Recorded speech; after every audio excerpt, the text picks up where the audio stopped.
श्री गणेशाय नमः। श्री स्वस्तानि परमेश्वरै नमः। श्री गुरु चरण कमलेभ्यो नमः।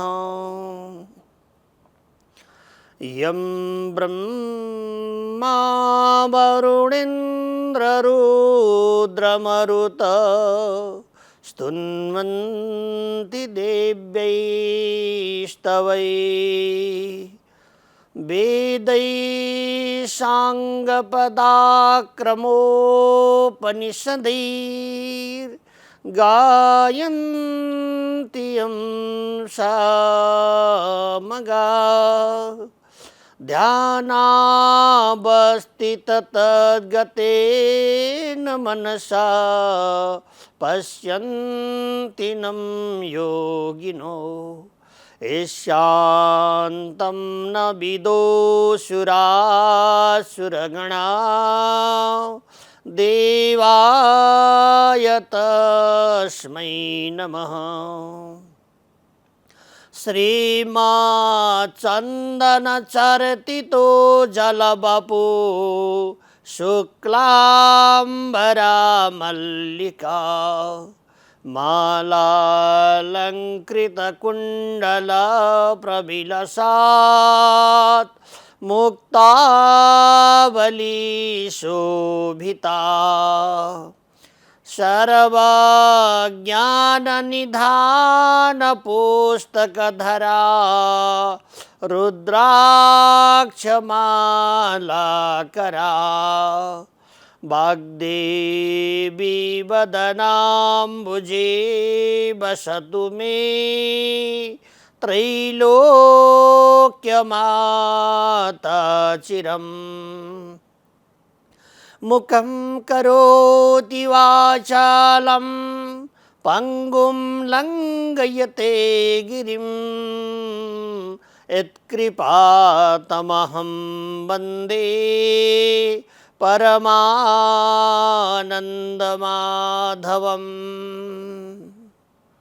नारायण नमस्कृत्यं नरं चैव नरोत्तमं देवीं सरस्वतीं व्यासं ततो जयमुदीरयतः।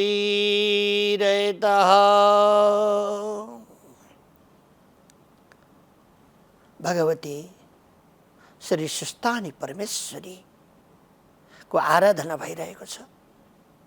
नेपाल भूमि मध्यवर्ती क्षेत्रमा अवस्थित साखु शाली नदी पुण्य क्षेत्रमा सुस्तानी परमेश्वरीको व्रत गर्ने व्रतालुहरू हजारौं लाखौंको संख्यामा उपस्थित भएर माधव नारायणको मंगल गान गाइरहनु भएको छ। सुस्तानी भगवतीका अमृतहरू आस्वादन गरिरहनु भएको छ। हवन आदि पुण्य कर्महरू गरेर माधव नारायण परमात्माको नगर परिक्रमामा सबै खुसी भएर यात्रा गरिरहनु भएको छ। यो मांगल्यमय समय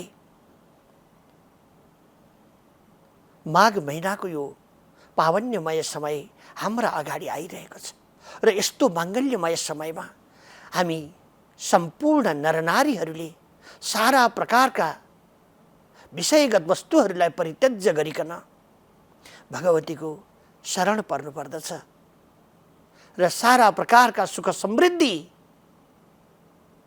ऐश्वर्य प्राप्त हुन्छ। मनोकामनाहरू सुस्तानी परमेश्वरीले परिपूर्ण गरिदिनु हुनेछ।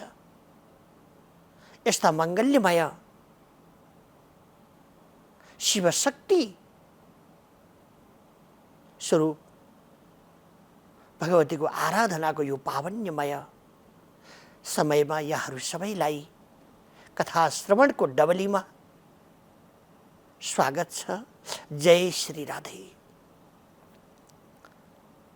भगवान परम मंगलमय, निर्विकार, निराकार, निरंजन, एक रस, अव्यक्त आनंद रूप सुख सिंधु परमात्मा का लीला अनन्य छन्। शक्ति र शक्तिमान स्वरूप बनेर यो सारा जगतको लीलाहरू सञ्चालन भइरहेको हुन्छ। वास्तवमा शक्ति भनेको एउटै परमात्माको यो दिव्यमय, एक रसमय परमात्माको स्वरूपबाट नै शक्तिको प्रकट हुने गर्दछ र अन्त्यमा शक्ति र शक्तिमान एकै हुन्छ। त्यसलाई ब्रह्म परमात्मा नारायण परब्योमा भनेर बताइएको छ। कुमारजीले अगस्त्य महामुनिलाई भन्नुभयो, भगवान हजुरलाई साह्रै परमात्माका अमृतहरू आस्वादन गर्न उत्कण्ठा जागिरहेको छ। अरू मनसुवा भगवतीका अमृत आस्वादन गर्नमा लागिरहेको छ। धन्यका पात्र हजुर हुनुहुन्छ। हजुरलाई के श्रवण गर्ने इच्छा छ? अब पीठहरूको उत्पत्ति, शिवशक्ति स्वरूपले परमात्माको दिव्यताको स्वभाव र अखण्ड त्रिभुवन भूपति ज्योतिर्लिङ्गको उत्पत्ति भगवान विष्णुबाट त्यो ज्योतिर्लिङ्गलाई आलिङ्गन गरिबक्सेर अनि शान्त हुनुभयो। भगवान विष्णुद्वारा, रघुनन्दन प्रभु रामद्वारा ब्रह्मादि सारा देवहरूले स्तुति वन्दन गरिनुभएकी र गरिएका ती भगशक्ति स्वरूप आद्य शक्ति भगवती भगवान शङ्करको दिव्यमय अमृत यहाँले श्रवण गर्नुभयो। वास्तवमा परमात्मा अखण्ड कोटि सूर्यको तेजपुञ्ज जस्तो तेजले परिपूर्ण भइबक्सिन्छ। आफै सृष्टिका रचयिता हुनुहुन्छ। यस्ता परमात्मालाई हामी बारम्बार वन्दन गर्दछौँ। स्वयम्भू को उत्पत्ति भएको र दिव्यमय सारा देवहरूले भगवान शिवको आराधना गर्नुभएको मङ्गल्यमय अमृत यहाँले श्रवण गर्नुभयो। अगस्त्य महामुनिले भन्नुहुन्छ, भगवान यो अमृत श्रवण गरेर म धन्य भएँ। अब मलाई दक्ष प्रजापतिकी ती सती भगवान साम्ब सदा शिवदेव प्रभुबाट अलग हुनुभयो। सारा शरीरहरू पतन भएर अनन्त कोटि शिवशक्ति पीठहरू उत्पत्ति भए र मलाई जान्ने इच्छा छ ती भगवतीले कस्तो रूप धारण गर्नुभयो होला। फेरि भगवान परमात्मासँग सृष्टि कसरी भयो होला, कसरी परमात्मासँग फेरि मिलन भयो होला। किनभने बिछोड हुन सजिलो छ तर संयोग हुन गाह्रो छ। बिछोडको पीडा सहन बडो मुस्किल हुन्छ र स्वजनहरूको नराम्रो कसैले भन्यो भने त्यो सहन गर्न पनि त्यत्तिकै गाह्रो हुन्छ। यसैले भगवान कृपा गरेर सती देवीको जन्म कहाँ भयो, कसरी रहनुभयो, तारकासुरलाई वध गर्नका लागि भगवान आशुतोष त्रिपुरारी प्रभुबाट के कस्तो उद्योगहरू भए यो आज्ञा होस् भनेर बताउनु भएको छ। कुमारजीले अगस्त्य महामुनिलाई भन्नुभयो, हे अगस्त्य महामुनि, आफ्नो शरीर उत्सर्ग गरेपछि दक्ष कन्या त्यो दिव्यमय स्वरूप धारण गरेर मणिद्वीपमा राज गर्न लाग्नुभयो। मणिद्वीपमा ज्वाजल्यमान प्रकारद्वारा हिमालयमा यताउता परिभ्रमण गर्नुहुन्छ। मणिद्वीपमा आनन्दसँगले दुर्गा भवानी नामले प्रख्यात हुनुभयो, नामुद हुनुभएको छ। यता तारकासुर दैत्यले सारालाई अनेक प्रकारका दुःख दिएको छ, देवताहरूलाई दुःख दिएको छ। इन्द्रलाई र इन्द्रासनहरू सब आफ्नो कब्जामा लिएर सारा शासनहरू राक्षसहरूले सञ्चालन गरिरहेका छन्। धर्मका ठाउँमा अधर्मको प्रचार भइरहेको छ। यसको कल्याणका लागि भगवतीको आराधना देवताहरूले गर्नुभएको छ। भगवान महादेव आशुतोष त्रिपुरारी प्रभु बाट तारकासुरको वध हुन सक्दैन। तारकासुरको वध गर्नका लागि भगवानले सकिबक्सिन्न, किनभने भगवानको आराधना तारकासुरले गरेको छ र परमात्माले आफ्नो हातबाट आफ्नो सन्तानलाई वध गर्न मिल्दैन र गरिबक्सन्न पनि। तिनी भगवतीका कृपाबाट यो सम्भव हुन सक्छ भन्ने विचार गरेर देवताहरूले जगदम्बिका महारानीलाई बिन्ती भाव गरे। हिमालय पर्वतले र सम्पूर्ण देवहरूले गएर स्तुति वन्दन गर्नुभएको छ। नमो दिव्यै महादिव्यै शिवायै सततं नमः, अतिसौमेति रुद्रायै नमस्तस्यै नमो नमः, नमः जगत्प्रतिष्ठायै दिव्यै कृत्यै नमो नमः, या देवी सर्वभूतेषु धातृरूपेण संस्थिता नमस्तस्यै नमस्तस्यै नमस्तस्यै नमो नमः। अनेक प्रकारद्वारा हे शक्ति स्वरूपिणी आमा, हे जगत जननी आमा, हामीलाई ठुलो विघ्न परेको छ। हजुर सवारी भइबक्सेर अब हजुरले हिमालय की पुत्री भनेर हजुर पार्वती नामले जन्म लिबक्सियोस्।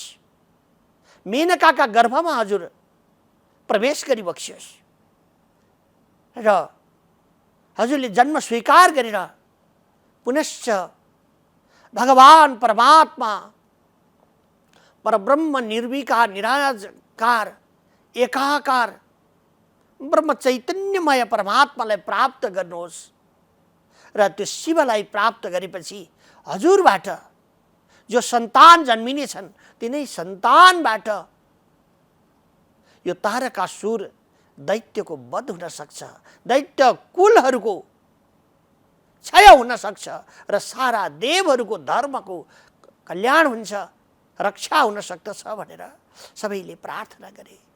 भगवती प्रार्थना गरेर प्रसन्न हुनुभयो, दर्शन दिनुभयो। कति राम्री कति सौन्दरी भने त्यो सुन्दरताको के वर्णन गरौँ। अति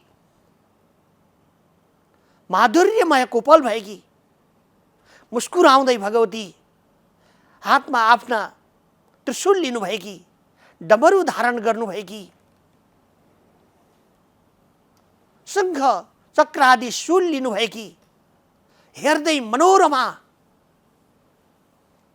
ती भगवती रक्त वस्त्रहरूले विभूषित हुनुभएकी, सारा आभूषणहरूद्वारा सुशोभित त्रिलोकीलाई नै मोहित गराइरहनु भएकी भगवती जगदम्बाले दर्शन दिनुभयो र देवताहरूले साष्टाङ्ग दण्डवत गरे, वन्दन गर्छन्। आमा हजुर हामी बिना हामी सबै टुहुरा भएका छौँ। भगवान महादेव त्रिपुरारी प्रभु हजुरको पूर्व शरीरलाई बोकेर सारा जगतमा 100 वर्षसम्म परिभ्रमण गरिरहनुभयो। अहिले यस समयमा पनि भगवान आशुतोष त्रिपुरारी प्रभु हजुरकै चिन्तन गरिरहनु भएको छ, ध्यान गरिरहनु भएको छ। यसो हुनाले अब तारकासुरलाई महादेवले मार्न मिल्दैन अथवा आफ्नो उपासना गरिरहेका उपासकलाई मार्न मिल्दैन। त्यसो हुनाले त्यो दैत्य अरू बलशाली भएर त्रिलोकीको राज्य आफ्नो कब्जामा गरिरहेको छ। अरू अहङ्कारले बढेर सारा देवहरूलाई आफ्ना आसनबाट भगाएर हामी भागी भागी हिमालयका गुफाहरू कन्दराहरूमा लुकेर हजुरको आराधना गरिरहेका छौँ।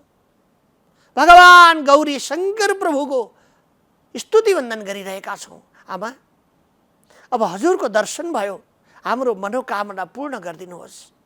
हजुर हिमालयकी पुत्री मेनका गर्भमा प्रवेश गरेर हिमालयकी पुत्री बनेर प्रकट भइबक्सियोस् भनेर देवताहरूले प्रार्थना गर्नुभयो।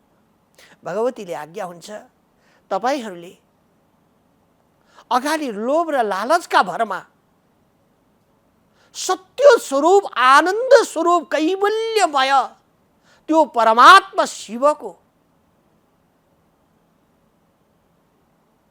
उपहास गर्यो। ब्रह्मादि सारा देवहरूको इच्छा अनुसार काम गर्यो। दक्षको वचन अनुसार गौरी शङ्कर परमात्माको शिवा शक्तिको, अखण्ड शक्तिको तपाईँहरूले अपहेलना गर्नुभयो। फेरि पनि त्यस्तै हुन्छ कि? त्यस्तै फेरि कुबुद्धि तपाईँहरूमा आउँछ कि? यस्तो कुबुद्धि आउनु हुँदैन है भनेर देवताहरूलाई आज्ञा भयो। इन्द्रादि सबैले साष्टाङ्ग दण्डवत गरेर आमा यस्तो हुने छैन। यो ठुलो सांसारिक बुद्धिमा फसेका दक्षको सङ्गतले साक्षात् अकारण कारण स्वरूप मान्छ कल्पलता सुखतिन्दु जाग्रत स्वप्न सुसुप्ति अवस्थाका साक्षी सत्तारूप भगवान महादेवको भजन गरिएन। अनेक प्रकारका नराम्रा शब्दहरू दक्षले बोल्दा पनि हामीले सुनिरह्यौँ। यो ठुलो गल्ती भएको छ, यो महसुस हामीलाई भइसकेको छ। आज त्यसको फलस्वरूप भवानी हजुर आफ्नो यो दिव्यमय स्वरूप मणिद्वीपमा राज भएको छ। अब हाम्रा कल्याणका लागि हजुर मेनकाका गर्भमा प्रवेश गरिबक्सियोस् भनेर प्रार्थना गरी भगवतीले जाओ तथास्तु। देवताहरू आमाको माया चाँडै बढेर आइहाल्छ। भगवती जगदम्बा त्यत्रा ठुला ऐश्वर्यहरू सारा भेटीहरू चढाएर बन्धन गरिरहनु पर्दैन। आफ्नो श्रद्धा भक्ति पूर्वक या देवी सर्वभूतेषु दयारूपिणी संस्थिता नमस्तस्यै नमस्तस्यै नमस्तस्यै नमो नमः भनेर यस्तो प्रकारद्वारा भगवतीको बन्धन गर्न सकिन्छ। पत्रम पुष्पम फलम तोयम यो विभक्त प्रयक्षति। श्रद्धापूर्वक जे भक्तले निवेदन गर्दछन् त्यसद्वारा भगवती प्रसन्न भइबक्सिन्छ।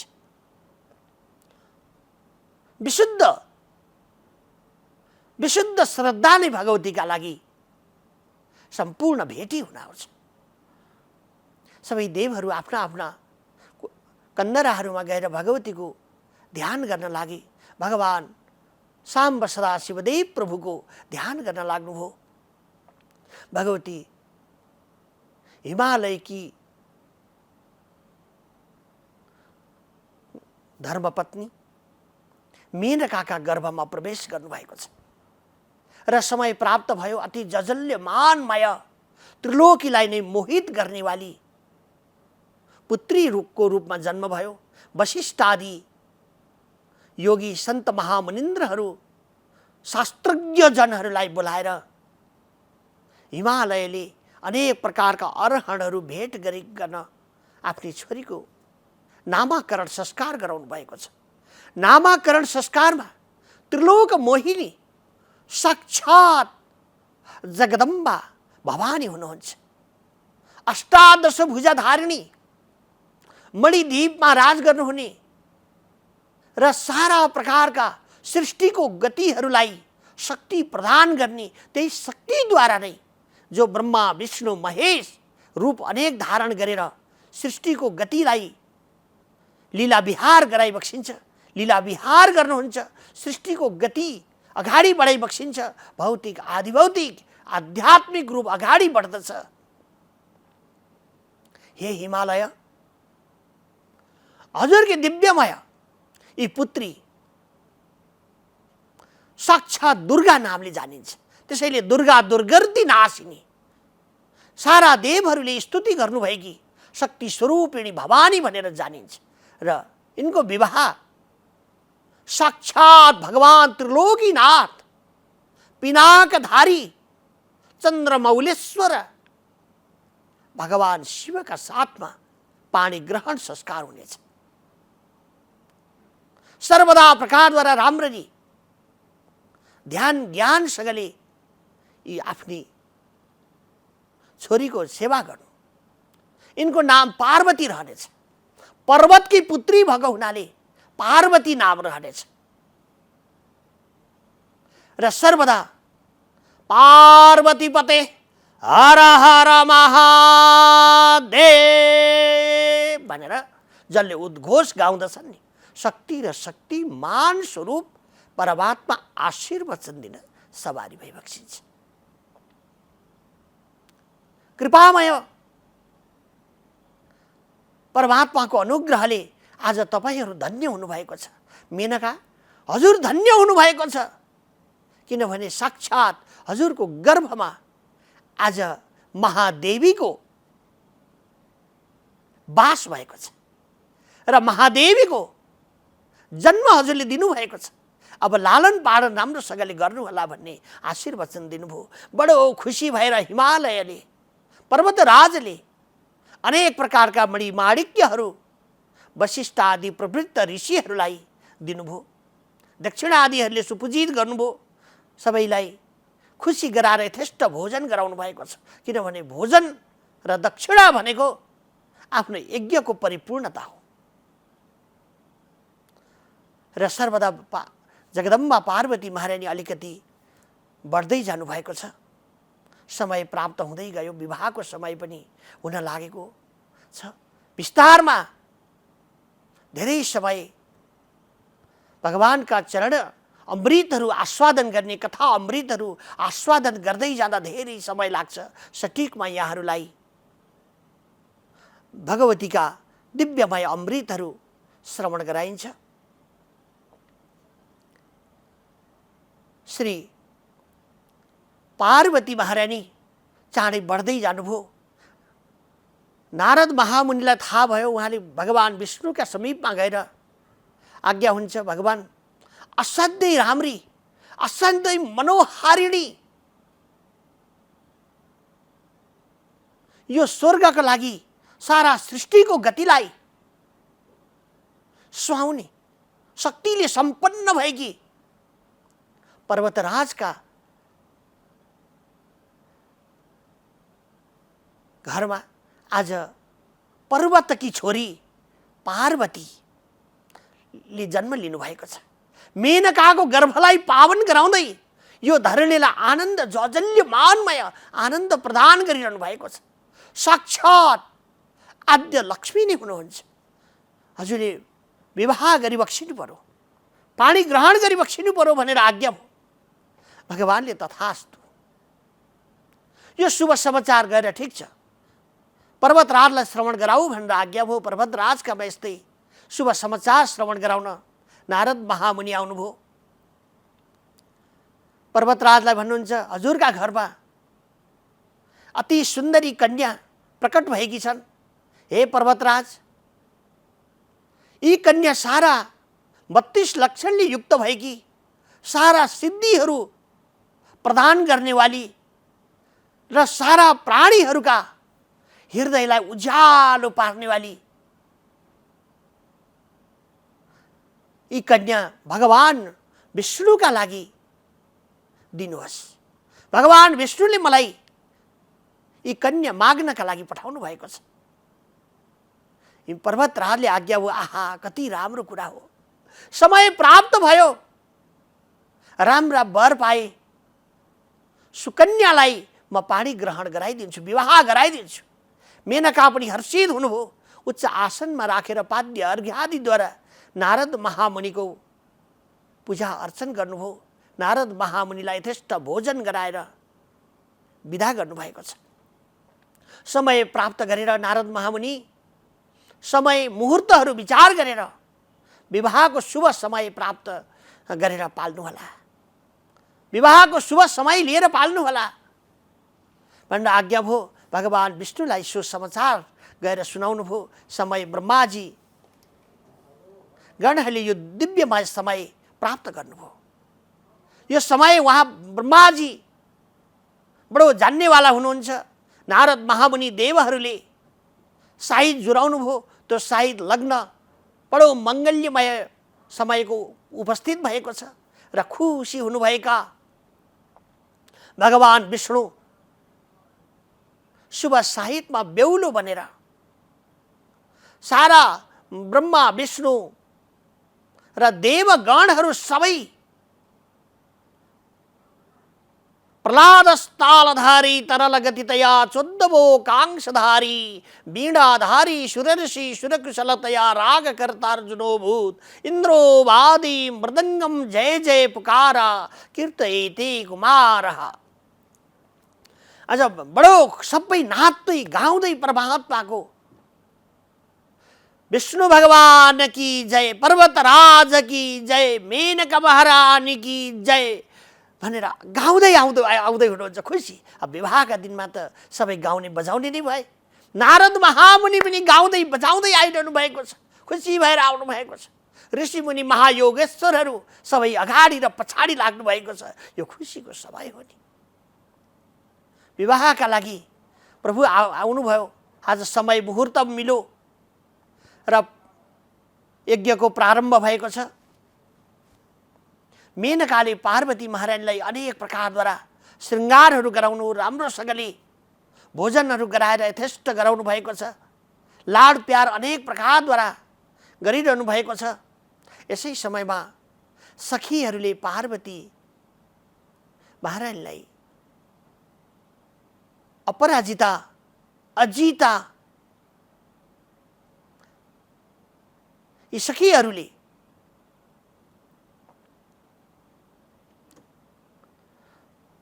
भगवतीका समीपमा भन्दछन्, हे पार्वती, अब हजुरको विवाह हुने बेला भएको छ। हजुरको विवाह हुने समय आएको छ। हजुरका पिता माताजीले भगवान विष्णुका साथमा विवाह गराउने निधो गर्नुभएको छ। उहाँ बेहुलो बनेर पाल्नु भएको छ र तपाईँको अब विवाह हुनेवाला छ। अब केही समय पछि पानी ग्रहणको कार्यक्रमहरू हुन्छ भनेर आज्ञा भयो। पार्वती महारानीले छर्लङ्ग भुइँमा खसे चाहिँ खस्नु भएको छ। उहाँलाई लाग्यो, भगवान मैले जन्म जन्मान्तरसम्म जति जन्म हुन्छ त्यति जन्मसम्म महादेव पति पाऊँ भनेर व्रत बसेकी छु। महादेव पति पाऊँ भनेर मैले ध्यान गरेको छु, बारम्बार सुमिरन गरेको छु। महादेव महादेव महादेव महादेवी दयम ध्वनि। यो अग्नि, हृदय रूपी अग्नि बालेर भगवान महादेवकै नाममा हवन गरिरहेकी छु। आजको प्रसङ्गमती यहाँ पूर्ण हुन्छ। उपनयतु मां जगन्मङ्गलाय श्रीमान् दिनकर किरण निबोधित नवदल निरीक्षण कृष्ण काले वर्षतु पर्जन्य पृथिवी सस्यशालिनी दिशोऽयं सोऽवरीहितो ब्रह्मणा सन्तु निर्भया अपुत्रा पुत्रिणा सन्तु पौत्रिणा सन्तु पौत्रिणा निर्धना सदना सन्तु जीवन्तु शरदां सदा तत्रैव गंगा यमुना च तत्र गोदावरी सिन्धु सरस्वती च सर्वाणि तीर्थानि वसन्ति तत्र यत्राच्युतो द्वारकथा प्रसङ्गः। श्री सुस्तानि परमेश्वरै नमः।